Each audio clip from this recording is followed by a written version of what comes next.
প্রিয় সাংবাদিক সুধীমণ্ডলী ও উপস্থিত সুধীমণ্ডলী, দেশবাসী, আমার সালমান শাহ ভক্ত ঐক্য জোটের বাচ্চারা এবং বিশ্ববাসী সালমান শাহ ভক্ত বৃন্দ, সর্বস্তরের জনতাকে আমি আমার আন্তরিক ধন্যবাদ, সালাম, কৃতজ্ঞতা জানাচ্ছি। আজকে আমি অত্যন্ত শুধু ভারাক্রান্ত না, আমি অত্যন্ত মর্মাহত এবং মনে হচ্ছে আজকে 96-এ সেই 6ই সেপ্টেম্বরে আমি উপনীত হয়েছি।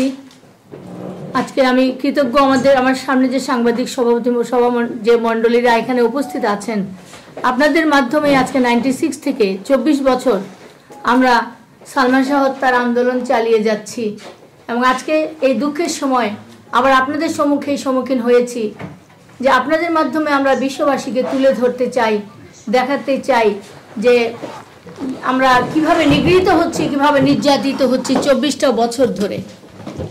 আমার ছেলেকে আমি পাবো না, বিচারটাও আমি কি পাবো না? আমার সন্তানকে অনেক নিষ্ঠুর নির্মমভাবে হত্যা করা হয়েছে, যা চিরন্তন সত্য। একজন মা তার সন্তানকে নিয়ে জেনে জানা সত্য কথাকে কেউ মিথ্যা বলে প্রচার করতে পারে না। আর আমি একজন অত্যন্ত সচেতন মানুষ এবং আমি শুধু মা না, আমি একজন সবচেয়ে সর্বোপরি আমি একজন মানুষ।